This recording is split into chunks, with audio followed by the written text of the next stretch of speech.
Hadirin jamaah Jumat rahimani wa rahimakumullah. Kita mengawali khutbah Jumat ini dengan bersyukur pada Allah Subhanahu wa taala. Alhamdulillah, kita masih diperkenankan sampai dengan detik ini untuk beriman dan membuktikan keberimanan kita kepada Allah dengan menunaikan ibadah Jumat berjamaah. Semoga Jumat ini dijadikan oleh Allah Subhanahu wa taala sebagai Jumat terbaik di antara sekian Jumat yang telah kita tunaikan. Hadirin, seperti diketahui bahwa khutbah Jumat itu dipandang sah berlangsung jika setidaknya memenuhi 5 rukun yang pokok. Ada satu bagian yang diperdebatkan di kalangan ulama, namun ulama sepakat dengan 5 pilar, 5 rukun yang pokok ini. Pertama adalah hamdalah, memuji Allah Subhanahu wa taala dengan mengawali khutbah. Kedua adalah salawat, bersalawat pada Rasulullah sallallahu alaihi wasallam. Yang ketiga adalah wasiat, mengingatkan jamaah untuk meningkatkan takwa kepada Allah Subhanahu wa taala. Yang keempat adalah penyampaian setidaknya ayat-ayat Al-Qur'an atau bagian dari hadis Nabi Muhammad sallallahu alaihi wasallam. Dan yang kelima pada khutbah yang kedua ditutup dengan doa. Hadirin, 5 rangkaian rukun atau pilar yang menentukan sahnya khutbah Jumat itu bukan sekedar menjadi bagian formalitas, tapi ada hikmah, ada rahasia yang terkandung di dalamnya, sehingga setiap pekan kita diingatkan oleh 5 pilar ini. Dan 5 inilah yang akan menentukan perjalanan kehidupan kita setiap pekan. Bagaimana pekan-pekan itu dilalui dengan nikmat, dengan bahagia, lebih dekat dengan Allah, lebih dekat dengan potensi kesuksesan yang mungkin kita raih. Inilah 5 pesan yang sering kali diungkapkan dalam khutbah Jumat dan diulang-ulang setiap kita datang untuk menunaikannya. Hadirin, di pertemuan ini kita akan mendalami, mengelaborasi rukun yang pertama, pilar yang pertama, yaitu hamdalah. Jika kita perhatikan setiap khatib memulai khutbah Jumat, ia pasti akan berkata atau setidaknya menyampaikan syukur dan pujian kepada Allah. Alhamdulillahi Rabbil Alamin. Nahmadullah, atau segala bentuk pilihan kata lainnya yang menunjukkan pujian kepada Allah. Hadirin, hamdalah, sifat memuji dan syukur ini sejatinya memiliki 2 rahasia penting. Dan keduanya terkait dengan penerimaan atas nikmat Allah Subhanahu wa taala yang Allah anugerahkan kepada kita dalam berkehidupan. Hamdalah sebagai ungkapan ekspresi syukur kita kepada Allah atas nikmat yang diberikan oleh Allah kepada kita, memberikan karunia yang pertama adalah membangun sifat qanaah. Qanaah, menerima dengan baik semua apa yang Allah anugerahkan. Dan dengan sifat penerimaan itu muncullah rasa syukur. Dan dengan syukur itu yang paling menarik, ia selalu bersikap positif atas semua nikmat yang diterima tanpa harus menyoal dan memikirkan apa yang tidak ia dapatkan sampai detik itu. Kita mendapatkan nikmat dari Allah, sepeda, muncul sifat qanaah, alhamdulillah. Kita tidak harus berpikir tentang orang yang punya motor. Kita tidak sibuk berpikir tentang pajaknya orang yang punya Alphard. Kita tidak harus sibuk berpikir tentang apa yang tidak kita miliki. Itulah qanaah. Saat ini alhamdulillah Allah berikan rizki cukup kita untuk mengontrak. Alhamdulillah, mengontrak dipetakan, mengontrak rumah. Tidak harus kita berpikir dengan rumah yang ditempati oleh orang lain. Di qanaah itu membangun sifat menerima yang melahirkan kepuasan. Alhamdulillah, terima kasih ya Allah. Engkau berikan sejatinya padaku nikmat sampai detik ini yang tidak engkau titipkan kepada hamba-hambamu yang lain. Itulah qanaah. Alhamdulillah, selama sepekan cobalah hitung berapa banyak nikmat yang Allah berikan kepada kita. Nikmat sehat, nikmat bahagia, nikmat bercengkrama. Sehingga kadang kita lupa dalam sepekan untuk mengatakan fabi ayyi ala'i rabbikuma tukadziban. Sikap inilah yang kelak akan membentengi kita dari perilaku-perilaku negatif yang mungkin muncul. Karena lawan dari qanaah itu istighna, ingin merasa lebih. Ketika seseorang ingin merasa lebih, maka tertambahlah beban hidupnya dan terbukalah potensi bagi dirinya untuk menyimpang. Kalla innal insana la yatgha ar-ra'ahu istaghna. Sekali-kali jangan pernah lakukan, kata Allah. Manusia itu akan mulai berpotensi menyimpang jika ia ingin merasa lebih. Sudah diberikan oleh Allah sepeda, ingin motor. Tentu beban diri kita, tentu pekerjaan kita, beban pikiran kita akan meningkat. Bagaimana supaya bisa mendapatkan apa yang diharapkan itu? Padahal sepeda pun belum tentu digunakan pada hal-hal yang sesungguhnya menjadi asas kebutuhan kita. Allah anugerahkan kontrakan, alhamdulillah. Tidak banyak berpikir. Tidak banyak berpikir tentang pengelolaan, tidak banyak berpikir tentang pajak, tidak banyak berpikir tentang macam-macam. Allah anugerahkan kebahagiaan di dalamnya. Ketika ingin lebih, maka artinya kita memacu beban pikiran kita memacu beban pekerjaan kita, sehingga berpotensi meningkatkan beban yang sebelumnya tidak didapatkan. Apakah meningkatkan diri untuk meraih nikmat lebih itu dilarang? Tidak. Tidak. Meningkatkan kemampuan diri untuk mendapatkan nikmat itu wajib dilakukan. Namun demikian, sifat menerima nikmat yang Allah anugerahkan itu wajib kita lakukan. Jadi berbeda antara istighna, ingin merasa lebih, dengan meningkatkan istiqdar, meningkatkan kemampuan kita untuk mendapatkan lebih. Itu berbeda. Yang dilarang itu sikap tidak menerima atas apa yang Allah titipkan, apa yang Allah anugerahkan kepada kita. Lantas dengan sikap itulah kemudian ia membuka potensi berbuat maksiat yang menyimpang dari jalur-jalur kebenaran. Bukankah orang yang korupsi itu karena ingin merasa lebih? Bukankah orang-orang yang ingin tampil gaya itu cenderung menampilkan maksiat dalam kehidupannya? Nah, ini yang dilarang dalam Islam. Ini yang diingatkan dalam setiap pekan. Boleh kita meningkatkan kemampuan diri, tapi terima apa yang Allah anugerahkan kepada kita sebagai titipan yang kelak akan ditanya saat kita berpulang. Perhatikan kalimat Qur'annya. Kalla innal insana la yatgha ar-ra'ahu istaghna. Setelah itu Allah tegaskan, inna ila rabbika ruj'a. Engkau berharap ingin menambah-nambah di luar batas penerimaan yang aku anugerahkan, lantas memicu kerja keras pada dirimu, berpikir, tidur sulit, banyak sakitnya, padahal engkau merasa satu saat kau pasti akan pulang, kau pasti akan meninggal. Silahkan tingkatkan kemampuan dirimu, bersamaan dengan itu terima nikmat yang aku anugerahkan kepadamu. Qanaah kita hadirkan dalam saat yang bersamaan istiqdar, memompak kemampuan kita lebih untuk mendapatkan anugerah yang Allah bentangkan. Itu yang kemudian kita tampilkan dalam berkehidupan. Belajar tetap, jangan disalahpahami, sudah qanaah saja dengan kemampuan sekarang. Tidak, baca buku lagi, belajar lagi, tingkatkan lagi. Tingkatkan etos kerja lagi, dengan sendirinya nikmat akan datang. Itu hukumnya. Innallaha la yughayyiru ma biqaumin hatta yughayyiru ma bi anfusihim.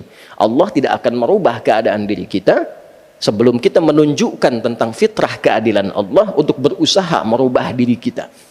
Allah membuat sebuah hukum, orang yang bisa meningkatkan keadaan dirinya, maka dibuka oleh Allah pintu-pintu kebaikan lebih daripada sebelumnya. Jadi hadirin, jika khatib kemudian mengingatkan kita dalam khutbah Jumat dan dibuka dengan alhamdulillahi rabbil alamin, maka segera sadar dalam sepekan itu berapa nikmat yang belum kita iringi dengan sifat qanaah. Berapa nikmat yang belum kita iringi dengan sifat penerimaan yang baik. Qanaah. Qanaah menekan sifat-sifat iri hati. Qanaah menghilangkan dendam.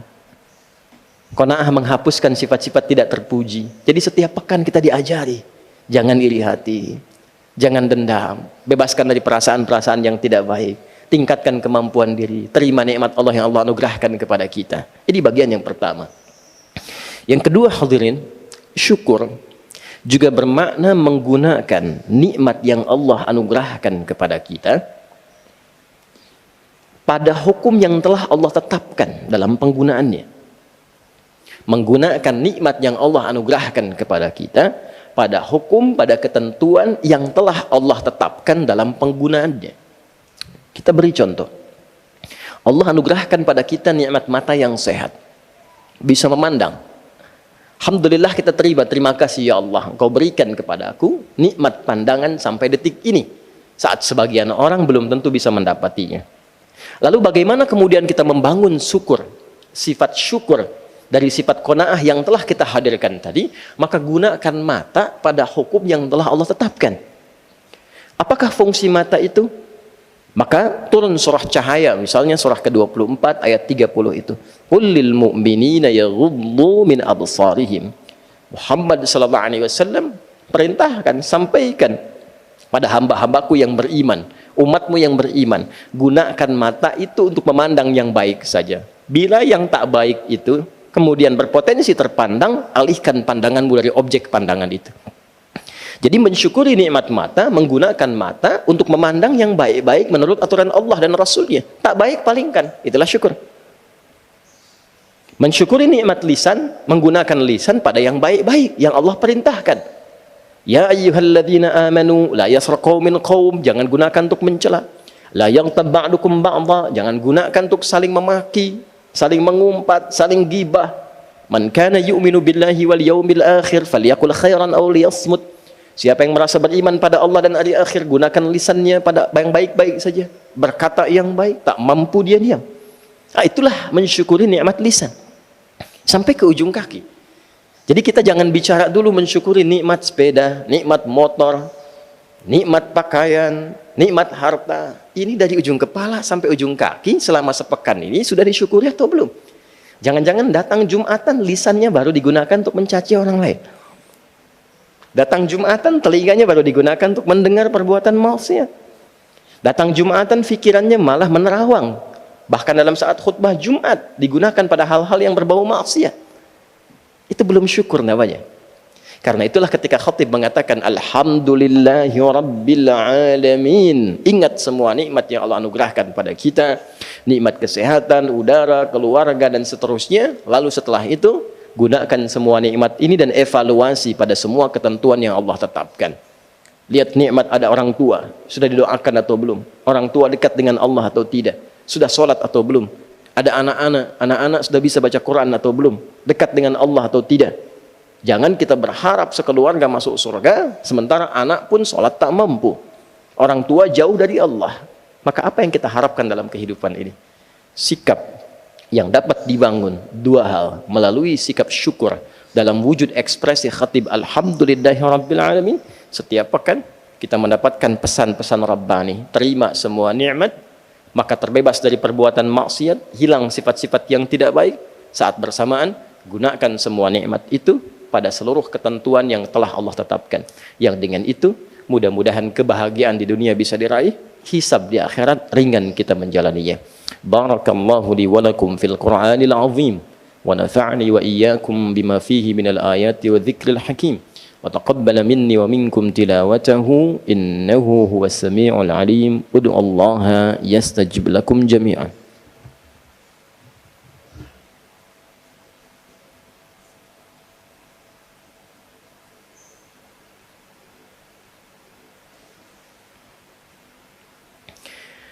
Alhamdulillah wassalatu wassalamu ala rasulillah wa ala alihi wa sahbihi wa man walah wa ba'd. Faya ibadallah, usi nafsi wa iyyakum bitaqwallahi faqad fazal muttaqun fala tamutunna illa wa antum muslimun. Faqala ta'ala ya ayyuhalladzina amanu ittaqullaha haqqa tuqatih wa la tamutunna illa wa antum muslimun. Hadirin, sebelum kita berdoa pada Allah Subhanahu wa taala, perkenankan khatib mengingatkan dengan singkat bahwa dari 5 pilar rukun khutbah yang disampaikan oleh khatib, hamdalah memberikan 2 pesan utama.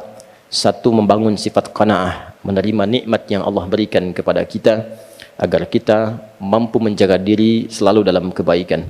Tidak perlu iri hati dengan jabatan orang lain, tidak perlu iri hati dengan hadiah yang mungkin orang lain terima. Tidak perlu iri hati dengan nikmat yang orang lain dapati, tapi tingkatkan kemampuan diri kita untuk mendapatkan anugerah lebih dari apa yang kita inginkan dari Allah Subhanahu wa taala. Kedua, pergunakanlah nikmat-nikmat itu dengan baik sesuai aturan Allah, karena semua akan dihisab. Dari ujung kepala sampai ujung kaki. Mata kita dihisab, telinga kita dihisab, pakaian kita dihisab, semua yang melekat pada diri kita akan dihisab. Mari kita berdoa pada Allah Subhanahu wa taala. Mudah-mudahan doa ini mengantarkan kita pada sikap qanaah dan syukur seperti apa yang Allah inginkan, seperti apa yang Nabi sallallahu alaihi wasallam contohkan. Alhamdulillahi rabbil alamin, hamdan syakirin, hamdan na'imin, hamdan yuwafi ni'amahu wa yukafi mazidah. Ya Rabbana lakal hamdu wa lakal syukru kama yanbaghi li jalali wajhikal karim wa li 'azimi sultanik. Allahumma salli wa sallim wa barik ala habibikal karim rasulikal mustafa al-amin Sayyidina Muhammadin wa ala alihi wa sahbihi ajma'in. Allahumma ya arhamar rahimin urzuqna ni'matal qanaati wa syukri laka ya rabbal alamin. Ya Allah, anugerahkan kami rizki untuk memiliki sifat qanaah dan syukur atas segala nikmat yang Kau anugerahkan kepada kami. La tada' lana fi maqamina hadha wa fi kulli maqamin dhanban illa ghafartah. Ya Allah, jangan biarkan ada dosa sedikit pun di tempat ini atau dimanapun kami berpijak kecuali Engkau gugurkan seluruh dosa-dosa itu. Wala hamman illa farajtah, jangan biarkan ada kegelisahan tertanam kecuali Engkau telah tenangkan keadaannya.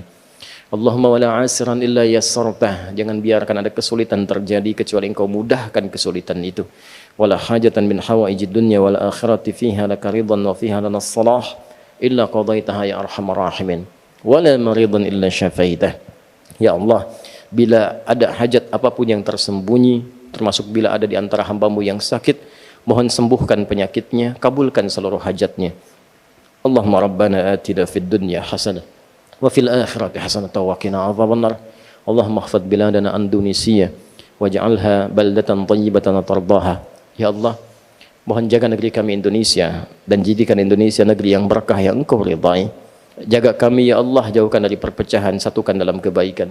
Dan jaga para ulama kami ya Allah, ikhlaskan mereka dalam berdakwah untuk mencerahkan umat dalam kebaikan.